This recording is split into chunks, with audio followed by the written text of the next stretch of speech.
শেখ হাসিনার আওয়ামী লীগ সরকার made in India, এটাকেও আপনারা বর্জন করুন।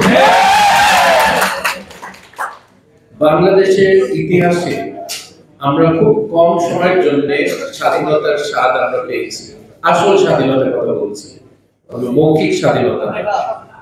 আসল স্বাধীনতা হয়তো একাদশ শতাব্দীর পরে প্রথমে দিল্লির সুলতান, তারপরে মোগলরা, তারপরে ব্রিটিশরা, তারপরে পাকিস্তানিরা।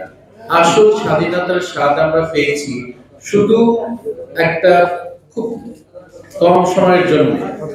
এটা হলো অগস্ট 1975-এর পর থেকে এপ্রিল 1981 শহীদ জেনারেল জিয়াউর রহমানের মৃত্যু পর্যন্ত। এই সময়তে বাংলাদেশটা অনেকটা স্বাধীন ছিল। এই ছাড়া আমরা ভারতের অধীনে এই 71-এর পর থেকে ছিলাম। এখন ভারতের অধীনে থাকতে এই সরকারের আগ্রহ কেন এবং ভারত এই সরকারের পক্ষে কেন?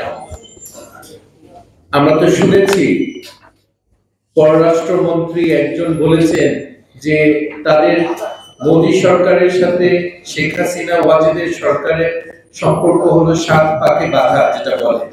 আমরা এটা শুনেছি। আসলে এই দুই গ্রুপ, ভারতের সরকার এবং শেখ হাসিনা মিলে যে হত্যাকাণ্ড একত্রে ঘটিয়েছে বিটিআরে, এই কারণে একজন আরেকজনকে ছাড়তে পারে না এবং কখনো ছাড়বে না। বিরোধী দলের অনেক লোকের মধ্যে একটা প্রচলিত কথা ছিল, আমিও শুনেছি যখন রাজনীতিতে এসেছি, যে ভারতের সম্মতি ছাড়া ক্ষমতায় যাওয়া হবে না, দরকার নেই ক্ষমতায় যাওয়া, কিন্তু আমাদের জনগণের মতামত আমরা প্রকাশ করব।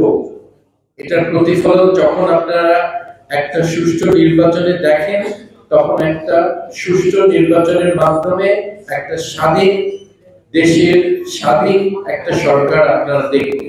এটা হবে একদিন। এটা কি করে হবে সবাই জিজ্ঞেস করেন। ভারতের এত শক্তি, ভারতের শক্তির মুখে আমাদের জনগণ কোনদিন তারা ভয় পাবে না এবং তারা ভয় পায় না।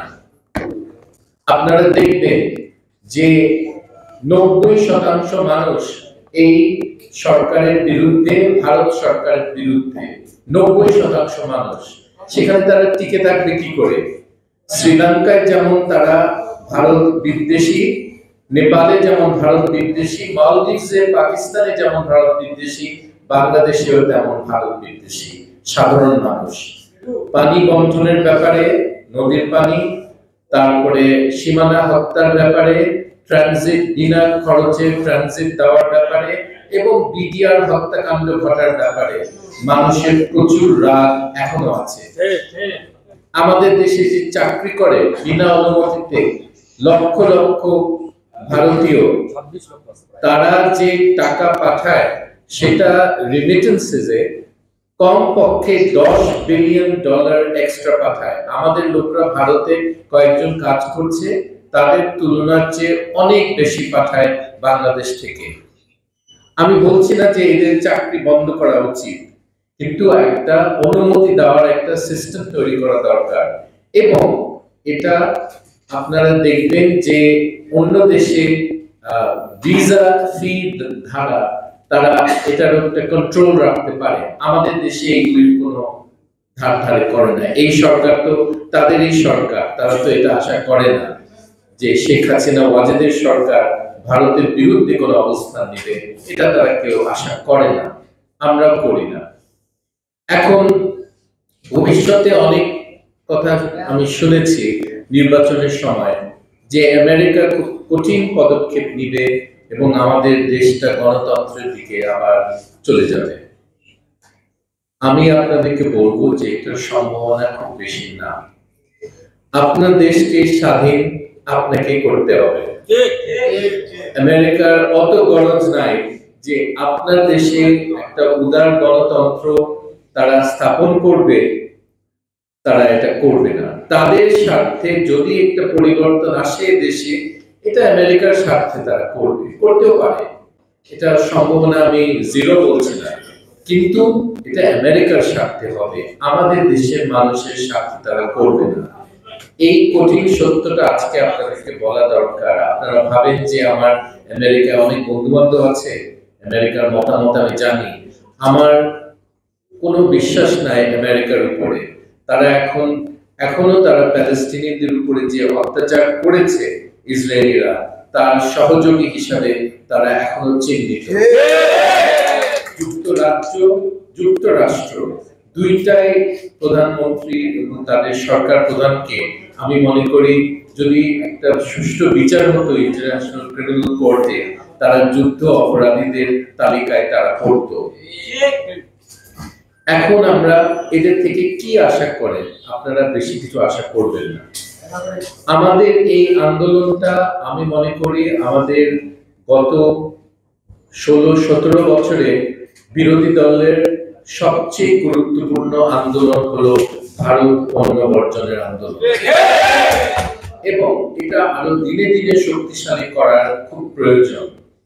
যারা মঞ্চে উপবিষ্ট আছে আপনাদেরকে আমি দাওয়াত দিতে চাই, আমরা বিভাগীয় সব কেন্দ্রে মিটিং করব। শুধু ঢাকায় মিটিং করলে হবে না, জনগণ তো সারা দেশে আমাদের পৌঁছাতে হবে। এবং বিভাগীয় মিটিং এ আপনাদের দলের, আপনি নিজে না পারলে আপনার প্রতিনিধি আসবে, এই ব্যাপারে আমরা বক্তব্য রাখবো জনগণের সামনে। জনগণের সমর্থন আরো বাড়বে আমাদের পক্ষে, এবং দেশীয় পণ্য তারা কিনুক, পাকিস্তানি পণ্য কিনুক এবং থাইল্যান্ডের পণ্য কিনুক। পাকিস্তান সম্বন্ধে অনেক ধরনের কথাবার্তা আমি দেখেছি সোশ্যাল মিডিয়াতে। এখন পাকিস্তানের সাথে আমাদের এই মুহূর্তে আমাদের স্বার্থের মিল আছে। 53 বছর আগে ছিল না, কিন্তু এই মুহূর্তে আমাদের আছে।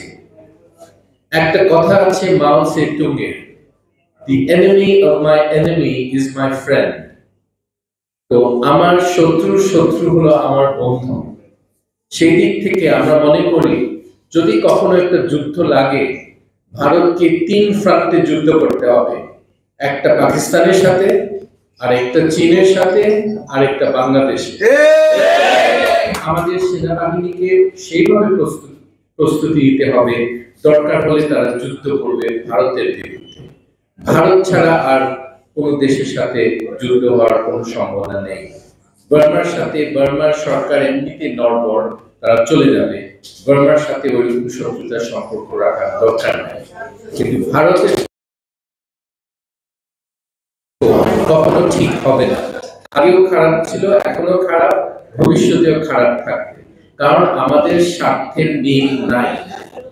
আমাদের স্বার্থের মিল আছে নেপালের সাথে, শ্রীলঙ্কার সাথে, পাকিস্তানের সাথে। চীনের সাথে অত বেশি না হলেও, চীনের তো তারা খুব খারাপ সম্পর্ক ভারতের সাথে, এবং তাদের ৬২ যুদ্ধের পর তারা ভারতকে যে শিক্ষা দিয়েছিল, ভারত খুব সহজে চীনের সাথে যুদ্ধ করার কোনো পরিকল্পনা করছে না। তারা তখনও মার খেয়েছে, এবারও আবার মার খাবে যদি চীনের সাথে তারা কোনো কিছু চেষ্টা করে। ৬২তে তাদের রাষ্ট্রপতিকে জিজ্ঞেস করেছিল যে আমাদের ফ্রন্ট লাইনের একজন লেফটেন্যান্ট জেনারেলকে নাকি চীনরা তারা ক্যাপচার করেছে, তারা তার কাছে আত্মসমর্পণ করেছে, তাদের দিকে চলে গেছে। রাষ্ট্রপতির উত্তর ছিল, আই এম সরি, কিন্তু খবরটা সঠিক না। সে দুঃখিত যে এই লোকটাকে চীন ক্যাপচার করতে পারেনি। এই অবস্থা, তারা এত খারাপ পারফরমেন্স দিয়েছিল ৬২তে। তখন তো চীন শক্তিশালী ছিল না, এখন অনেক বেশি শক্তিশালী। এনিওয়ে, ভবিষ্যতের জিওপলিটিক্সটা অন্যরকম হবে। আমাদের দেশে আমরা ভারতের অনুমতি নিয়ে ক্ষমতায় যাব আমি আশা করি না, এবং আমি মনে করি মঞ্চে উপস্থিত ক্ষমতায় গেলে জনগণের মতামত নিয়ে আমরা ক্ষমতায় যাব ইনশাআল্লাহ। জনগণের মতামত, নট ভারত চায় কি না চায়, ডোন্ট কেয়ার। আমি পার্সোনালি কেয়ার করি না, এবং আমি মনে করি এই মূলটা এই দেশে এখন আরো শক্তিশালী করতে হবে। এখনো অনেক বিরোধী দলের নেতা আছে যারা মনে করে ভারতকে তোষামোদ করে আমরা কোনো মতে যদি তোষণ করতে পারি আমাদেরকে ক্ষমতায় নিবে, আমি আপনাদেরকে জানাতে চাই এটার কোনো সম্ভাবনা নেই। আমি প্রথমেই যে কথাটা বলেছি, তারা একটা বিডিআর খুনে ভারত এবং ভারতীয় সরকার এবং শেখ হাসিনার সরকার আবদ্ধ, একজন আরেকজনকে ছাড়তে পারে না এবং ছাড়বেও না। ভারত জানে শেখ হাসিনা সরকারের পতনের পর, পতন কি করে হবে সেটাও আলাপ করব, পতনের পর তখন আসল সত্যটা বের হয়ে আসবে। ভারতীয় কমান্ডোরা কি করে আমাদের বীর সেনা বাহিনীর অফিসারদেরকে হত্যা করেছে, এই খবরটা আওয়ামী লীগের সাহায্যে তারা এটা করেছিল, এই খবরটা বের হয়ে আসবে এই সরকারের পতন হওয়া মাত্রই। এই ভয়ে তারা শেখ হাসিনাকে সমর্থন দিয়েই যাচ্ছে এবং এটা আমাদের জানা উচিত কি কারণে তারা শেখ হাসিনাকে সমর্থন করে। যাই হোক, আমাদের এখন এই সরকার পতনের পথটা কি হতে পারে সেটা বলা খুব মুশকিল, কিন্তু এটাই বলতে পারি যে যেই দেশে 90% মানুষ এই সরকার, এই সরকারের প্রধান, এই পুরো আওয়ামী লীগ গোষ্ঠীকে তারা ঘৃণা করে, সেখানে একদিন না একদিন তারা এটার প্রতিফলন হবে এবং আমরা দেখব একটা আসল গণতান্ত্রিক এবং স্বাধীনতার পক্ষের একটা শক্তি বাংলাদেশের ক্ষমতায় আসবে ইনশাআল্লাহ। দোয়া করবেন।